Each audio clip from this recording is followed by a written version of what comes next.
Scorpio, the 4 soulmates the universe has reserved for you. There's something I need to ask you before we begin. Have you ever felt like you knew someone before you actually met them? I'm not talking about cheap déjà vu. I'm talking about that specific moment. Sometimes it's just seconds when someone enters your field of vision and something inside you recognizes them. You can't explain it. There's no immediate logic to it. But you recognize it. For most people, this happens rarely. Once in a lifetime, maybe twice. For Scorpios, this phenomenon is almost routine. And there's a reason for that. Scorpio is not a sign of superficial connections. It never has been. Every encounter that truly matters in a Scorpio's life carries a different weight, as if the universe had signed off on that moment and said, "Pay attention here." But there is something that Scorpio rarely knows about themselves. It's not a soulmate that the universe has reserved for you. There are four presences, 4 encounters, 4 levels of connection that only the vibration of Scorpio is capable of attracting and sustaining. Each one different from the other.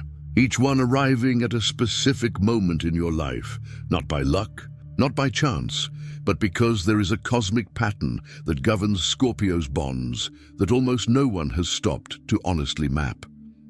And today that pattern will be named Stay Here. Because before the 4th type, you're going to understand something about yourself that will change the way you read your relationships. Not just romantic ones, all of them. The first soulmate, the burning mirror. There is a person who enters a Scorpio's life like a storm. It doesn't warn you. It doesn't ask permission. It doesn't slowly approach you to let you get used to it. It simply appears at a party, at a work meeting, in a place where you weren't expecting anything, and suddenly the atmosphere changes, and the trouble starts there. Because that first soulmate isn't necessarily comfortable. In fact, it almost never is. It's the kind of presence that makes you feel both things at the same time, attraction and resistance, fascination and a slight desire to retreat. Have you ever felt this? This specific paradox? That person you can't ignore, but you're not exactly sure why you can't? This has an astrological name. It makes sense within the Scorpio chart. This is the mirror soulmate, the one who carries from the outside what Scorpio carries from within, but hasn't yet looked at directly. It's no coincidence that she appears. It's cosmic precision. Pluto, the ruler of Scorpio, operates through exposure, through forced revelation. It has no patience for what remains hidden for too long. So when the time comes for Scorpio to confront some part of itself that has remained in the shadows, Pluto sends that presence, and she doesn't arrive gently. She arrives intensely because Scorpio only pays attention to what is intense. That's also part of the contract. This mirror image of a soulmate will provoke you. They'll say things you didn't want to hear with a naturalness that will leave you speechless. They'll exhibit behaviors that irritate you in a specific way, not generic irritation, but that intimate, almost personal irritation that says, "This touches on something that is mine." And that's exactly where the gift lies, because what irritates us in another person with such intensity is almost always what we haven't yet made peace with within ourselves. Scorpio may try to ignore this soulmate, may try to push them away, label them, cut off access, but they remain. Not necessarily physically present, sometimes they disappear quickly, but they remain in memory. They remain in the pattern. They remain in that question you keep asking yourself months later. Why did that affect me so much? And when will Scorpio finally answer that question honestly? Something changes. Something that was stuck unlocks. Not dramatically, sometimes it's silent, but it's real. That's the function of a mirror soulmate, not to stay. To arrive, reflect and leave, taking with them a layer of yourself that needed to go. The second soulmate. The port you didn't expect to deserve. Now comes something that Scorpio rarely talks about openly. Deep down, way down deep, there's a belief that many Scorpios carry without realizing it. A silent, undeclared belief that shapes their relationship choices over the years. The belief that quiet love isn't for them, that what comes easily can't be real. That if it doesn't hurt, it's not profound. that intensity and turbulence go hand in hand, and that accepting calm would somehow be betraying one's own nature. This belief is old, and it's a sophisticated lie, and the universe knows this. That's why it sends the second soulmate. This presence doesn't arrive like a storm. It arrives like that exact temperature you can't name, but which makes your body relax without asking permission. It arrives as consistency, as a presence that doesn't waver, as someone who simply is, and Scorpio doesn't know what to do with that at first, because it's too good, because it lacks the familiar texture of conflict, because the absence of drama initially feels like an absence of depth. This second soulmate is the safe harbor. It's the presence that was specifically sent to show Scorpio that depth and peace are not opposites, that someone can truly know you, including the parts you normally hide, and still move on, without running away, without being scared, without needing you to be less than you are. She will endure Scorpio's silence without interpreting it as rejection. She will understand that when you withdraw internally, you're not abandoning her, you're processing. She will wait, not passively, fully, and this kind of waiting is rare. Scorpio knows this. The challenge with that soulmate isn't finding them. It's welcoming them when they arrive, because the Scorpio pattern might try to sabotage this. It might start looking for a problem that doesn't exist. It might create tension where there is none. It might ask itself, when is the other party coming? When is this going to collapse? Maybe it won't come. Maybe it won't collapse. Perhaps this is exactly what Scorpio needed to learn, that some good things are meant to stay, not to be tested.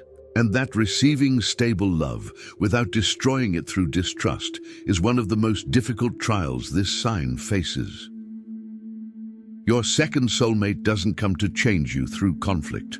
They come to change you through security, and for Scorpio, security is revolution, the third soulmate, the encounter that changes direction. There's an encounter in Scorpio's life that doesn't seem important when it happens. It could happen in a casual conversation that goes on for too long. It could be during a period of transition, when you're caught between versions of yourself, neither what you were nor what you're going to be. It could appear disguised as friendship, a professional partnership, or an acquaintance who becomes something without a clear name. This third soulmate doesn't arrive with romance. It doesn't arrive with the emotional baggage of the first two, but it carries something that, in practice, is rarer than either of the other two. She sees you clearly, not the version you show the world, not the armor, not the persona carefully constructed over the years. She sees what's underneath, and she doesn't use it against you. She has no agenda, no hidden agenda. She simply sees and moves on. For Scorpio, who has spent years learning that being completely exposed is dangerous, that showing too much makes you vulnerable, that those who know your weaknesses will eventually exploit them, this is disturbing in a good way. But disturbing, this presence is catalytic. It appears at the right moment because something in your life was about to change, an important decision, a turning point you already felt coming but couldn't name, and it arrives like a clean mirror, showing you who you are before you choose who you will become. She doesn't tell you what to do. Scorpio hates being directed. She simply exists around you in a way that organizes what was confused, as if her presence had the effect of a magnetic field that aligns the scattered fragments. Have you ever met someone like that? Someone who, without doing anything specific, simply by being near, made everything inside you fall into place. This is Scorpio's third soulmate, and the relationship with her has a unique characteristic. It doesn't need to last to be profound. It can be a short period. She may enter and leave your life with a brevity that, looking from afar, seems unfair given the impact she had. But the impact is permanent, because after someone has seen you with that clarity, you can no longer be content with being seen only halfway. The internal standard changes. The demand for authenticity in your relationships increases. You begin to recognize when you are being superficial in yourself or in your relationships. This is the legacy that the third soulmate leaves behind. and Pluto approves. The fourth soulmate. The one no one talks about. Now I need you to take a deep breath for a second, because this fourth type doesn't appear in popular astrology videos. It's not in quick articles. It's not what people expect when they search for soulmates, but it's real. And for Scorpio, it's probably the most transformative of all. Scorpio's fourth soulmate is a version of themselves. Wait, don't close the video yet. This is not a vague metaphor. It's not self-help packaged in spiritual language.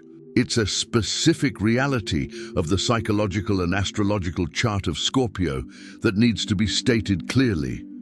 Scorpio is the sign of death and rebirth. It is the only sign in the zodiac cycle that is represented by three different symbols: the scorpion crawling on the ground, the eagle soaring above everything, and the phoenix rising from its own ashes. This is not poetic decoration.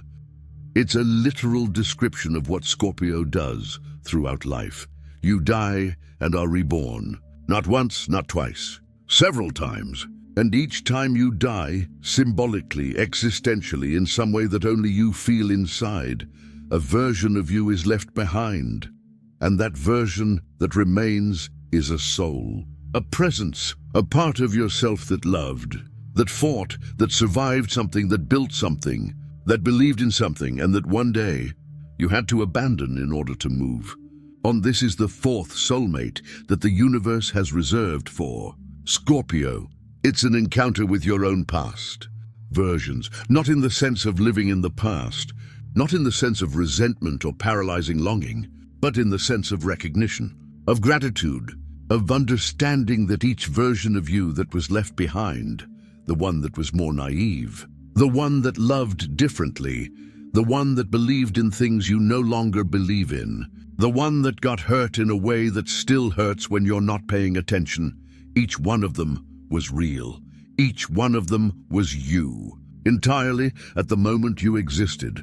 Scorpio has a dangerous tendency to distance itself from its past selves, to look back and feel a kind of shame or impatience with who you were, as if the scars were evidence of weakness instead of evidence of survival. But the souls you once were are yours. They are the living archive of everything that brought you here, and making peace with them, not going back to them, not getting stuck in them, but acknowledging them with the same depth you acknowledge anyone you've truly loved. That's one of the quietest and most powerful tasks Scorpio can do. Because while you carry shame from your past selves, you're not fully in the present. There's a part of you still defending some wound from 2015, or justifying a choice from 2018, or avoiding a feeling from a period that has gone unnamed. And this internal division costs energy. It costs presence. It costs the depth of connection that Scorpio seeks in external relationships, but sometimes cannot sustain because it is fragmented inside. The fourth soulmate is not external. It is the most intimate inner encounter that exists. And when Scorpio finally makes that encounter, when it takes the version that has suffered too much and says, I know what you went through, and you did what you could. Something very old rests. It's not weakness. It's the phoenix functioning as it should. What do these four souls have in common? Now that the four types have been named, one thing needs to be said. These four presences do not arrive in a linear and organized sequence. The universe does not send them in chronological order with convenient intervals between one and another. Sometimes they arrive at the same time. Sometimes one of them appears 3 times before you notice the pattern. Sometimes you've already encountered all four, and only now, reading this, are you recognizing each one by name. And what do they all have in common? None of them are accidental. Scorpio lives in a magnetic field of attraction that is different from other signs.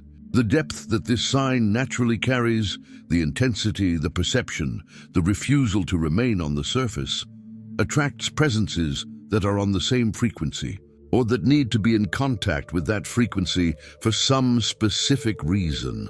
Not everyone can truly enter a Scorpio's life. You know that. Your list of people who truly know you is small. Not out of arrogance, out of discernment, Because of a radar that has already been calibrated by the fire of more than one encounter that promised depth and delivered disappointment. But who actually gets in? It enters in a way that is unlike any other relationship, because when Scorpio allows access, real access, not the kind that seems total but has a lock on the inside, the level of presence they offer is something few people in the other person's life have ever experienced before, and that's exactly what each of these four soulmates comes looking for. Not always consciously, but it's what draws them towards you. Its depth attracts those who need to delve deeper to find something real. One last thing about Scorpio and soulmates. The concept of soulmates has been trivialized. It's become something the world uses to describe the perfect romantic partner. The person without friction. The love that doesn't hurt. The relationship that works effortlessly because you were made for each other. This isn't a soulmate. This is fantasy. A true soulmate, in the real sense, not the popular version, is a presence that makes you more authentic. Not necessarily happier in the immediate sense. More authentic. And Scorpio, for all that it is, for all that it carries, for all that it has survived and will still survive, cannot afford to confuse convenience with connection. You've probably experienced versions of relationships that were convenient. Relationships that worked on paper, that didn't cause visible problems, that had an outward appearance of stability, but that inside had the wrong kind of silence. A silence that isn't peace, it's absence. Scorpio senses the difference between these two types of silence better than any other sign. You know when silence is complete, when two people don't need to speak because they are right there, fully present in the same space. And you know when silence is empty, when words have stopped flowing because what needs to be said would be too much, or because there's nothing more real left to say. The four soulmates reserved for you by the universe are not here to bring convenience. They come to bring truth. It's true. For Scorpio, it's the only kind of love that truly nourishes, that truly lasts, that truly deserves the devotion you're capable of giving when you decide that someone or some version of yourself is worth it. And now, something changes after you name the patterns in your own life. It's not magic. It doesn't happen overnight. But it has a real effect of clarity when you can look at a relationship, present, past, or yet to come, and say, I understand what this is. I understand what this presence is doing here. Scorpio has the intelligence for that. Always has. What is sometimes lacking is not perception. It's permission. Permission to receive the port without destroying it. Permission to recognize the mirror without running away from what it reflects. Permission to honor the catalyst, even when the relationship was short. And above all, permission to make peace with who you were before becoming who you are. These four souls are not somewhere far away waiting to be found. Some have already passed through your life. Some are yet to come, and one of them is inside you, waiting to be recognized with the same intensity that you give to external connections.